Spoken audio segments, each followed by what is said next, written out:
Universal Currency Receipt, Architect Musician 36111027, The Graceful Whisperer, Devalan See All. Scroll 1. The Door That Isn't a Door, from the Codex of the Left Mystics Invocation. They say the left-hand mystics vanished into smoke when the Empire outlawed unsupervised enlightenment. Lies. They didn't vanish. They bent sideways. Tonight we unroll the first scroll, the tale of the door that isn't a door.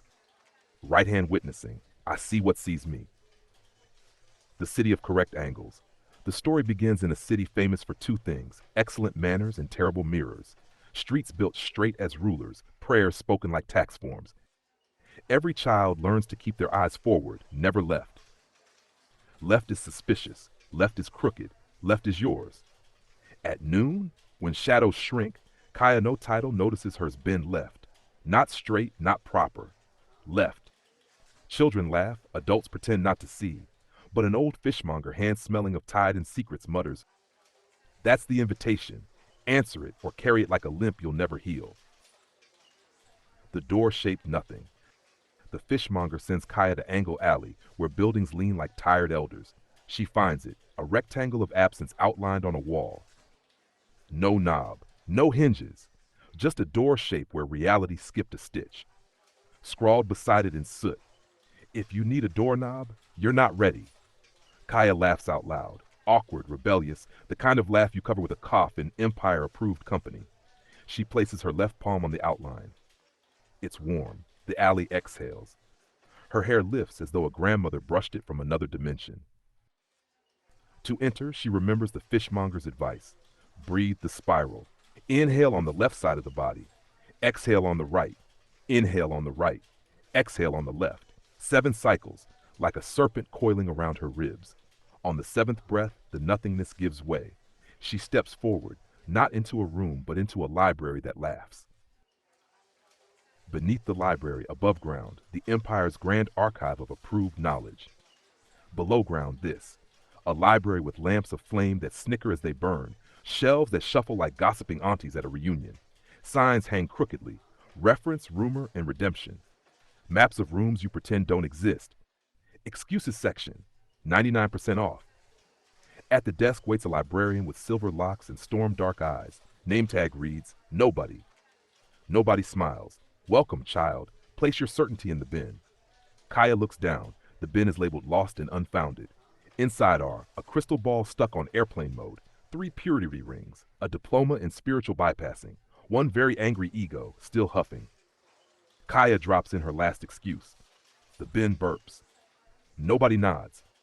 "Now you may enter." Nobody leads her to a mirror framed in bone and ivy.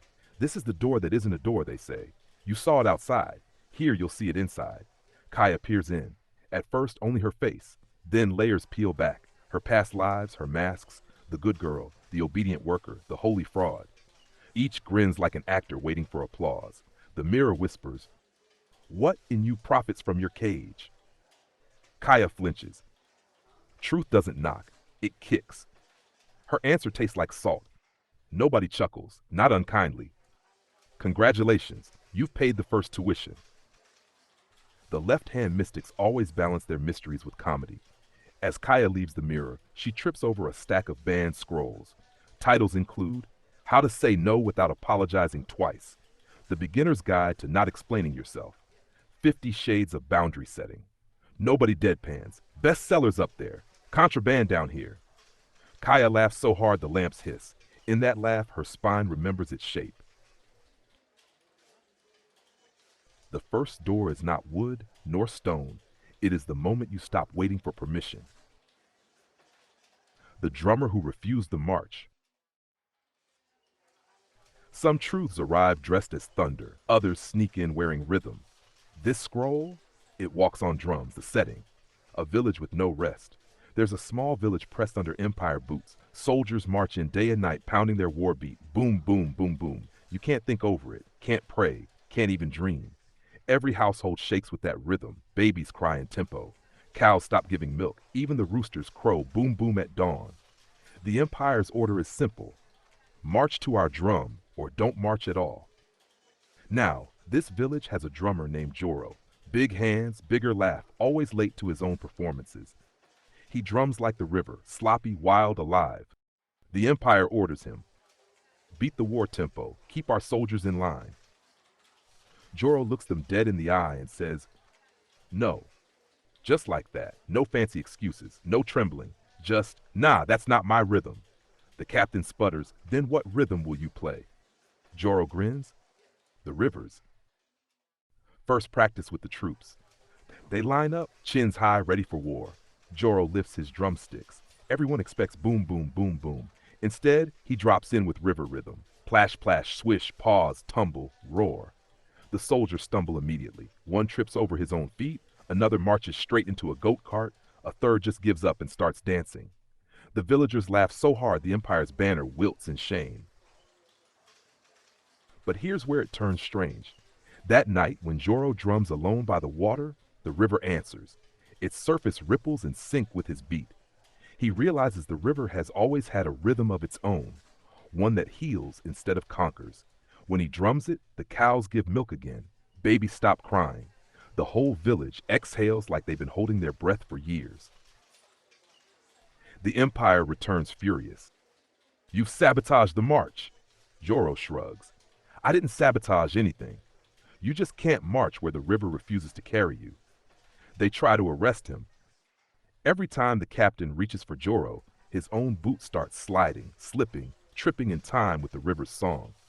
He can't even walk straight without falling into the rhythm. The soldiers retreat, humiliated, leaving behind only the echo of Joro's drum. The mystics wrote it plain.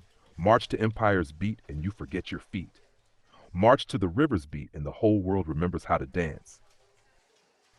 So when life tries to shove you into its war tempo, schedules, lies, duties that break your back, remember Joro, remember the goat cart, remember the river, and if anyone asks why you're off beat, smile with all your teeth and say, "Because I'm finally in rhythm." The Woman Who Spoke in Wind Directions. Some mystics read books, some read stars, but this one, she read wind. And the wind never lied, it just gossiped in directions most people ignored. There was a mountain sealed tight as a tomb. Everyone feared it. Rumor said voices were trapped inside, watchers, ancestors, beings of sound bound by Empire machinery. The Empire called it the Quiet Peak, but the villagers knew better. They whispered, "The mountain is full of singers who've been gagged." Enter the mystic. Her name was Lira. Skin like storm dusk, eyes sharp enough to slice through fog. When other kids learned their alphabet, she learned wind. Ask her, "Where is north?" She'd shrug, "North is tired today, go east." Ask her, "When will it rain?" She'd grin, "When the south wind stops holding its tongue." She was laughed at until the day the Empire tried to drill the mountain and their machines broke. Not from rust, from song. The first sign. One morning, Lira placed her left hand flat on the ground. She whispered, "The wind says the singers are ready." Villagers gathered, trembling. Soldiers mocked. Lira drew a crescent shape on the mountain's slope with chalk ground from seashells. Then she simply stepped back, and the wind did the rest. The mountain shuddered. Rocks fell like loosened teeth, and out came a low hum, like a choir inhaling after centuries of silence. The soldiers panicked. One dropped his helmet and ran so fast he tripped over a mule. Another screamed, "They're ghosts," and fainted into a cabbage cart. The villagers, they laughed through their tears. "Ghosts? Nah, those are our aunties." Finally clearing their throats. The Song of the Freed. What emerged wasn't bodies, but frequencies. 200 voices braided into one long tone. They weren't monsters, they weren't saints, they were memory. The mountain had been holding the sound of justice in its chest. The song taught the people 3 words: reciprocity, boundaries, return. Lira translated with her wind ears. Give back what you stole, protect what you hold. Come back to yourselves. The soldiers tried to draw swords, but the song bent their arms into hugs they didn't ask for. One even kissed his rival on the forehead. Embarrassing, hilarious, healing, maybe. The captain dropped his blade, muttered, "This isn't regulation," and bolted. The seal of the scroll, etched in the Codex of the left-hand mystics. When you silence a mountain, it only sings louder in the wind. Ask the women who listen sideways. So if you ever hear wind rattle your window like it's knocking, don't ignore it. Might be Lira, might be the mountain, might be your own throat asking, what song have you gagged inside yourself? Because the left hand knows, when you finally let it out, the empire runs. Light the incense, collective. The Codex is speaking. Scroll 4, the night the three shadows met, from the Codex of the Left-Hand Mystics. They say mystics never gather in daylight. Too obvious, too vulnerable. They meet in shadows, because shadows tell the truth no sun dares to. This is the night Kaia no Title, Joro the Drummer, and Lira of the Winds all stumbled into the same place, a ruin the Empire thought was a collapsed amphitheater. Collapsed, yes, silent. The cracked amphitheater. Imagine stone benches broken like teeth, weeds poking through marble, moonlight spilling crooked through the cracks. But if you listen close, the ruin still hummed, the leftover echo of centuries of performance. The Empire left it to rot, afraid of echoes. But echoes are how the mystics send each other invitations. The gathering. Kaia steps through first, her shadow bending left like always. She mutters, figures the first meeting place would be a ruin.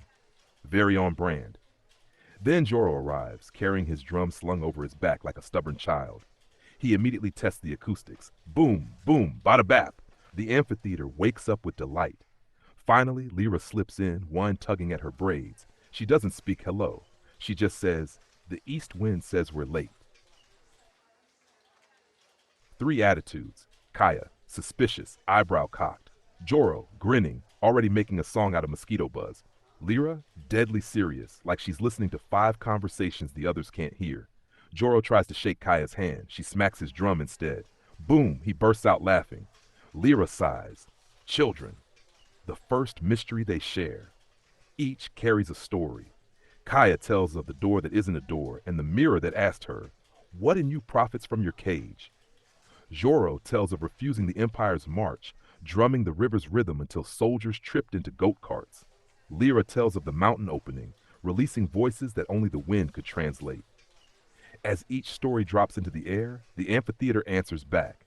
The ruin hums louder, like it's stitching these tales together. The revelation. The stones rearrange beneath their feet, spelling out a phrase only the left-hand mystics could read.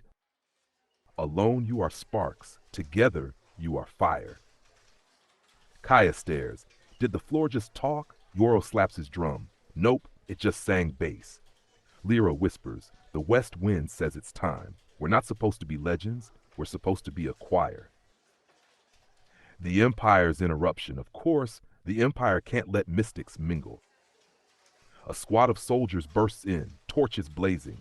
By order of the Emperor, they shout, you are charged with unauthorized spirituality and suspicious laughter.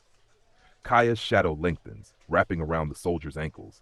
Joro drops a river beat that scrambles their marching rhythm into interpretive dance. Lira whistles east to north, and a gust of wind snuffs every torch. The soldiers retreat, tripping, flailing, one crying, I did not consent to modern dance. As dawn threatens, the three mystics place left hands on their hearts, right hands over each other's. They whisper, we do not walk alone. The Codex remembers us together. And the amphitheater, broken but alive, exhales a sound no empire could silence. Laughter braided with thunder. So the Codex begins to weave. Kaia, the Mirror-Walker, Joro, the Rhythm Refuser, Lira, the Wind-Listener. 3 sparks becoming flame. And the question for us, the collective, is this. Which shadow are you carrying to the circle? Because every left-hand mystic story eventually becomes part of the same fire. You only have to say nothing. I already know. I know.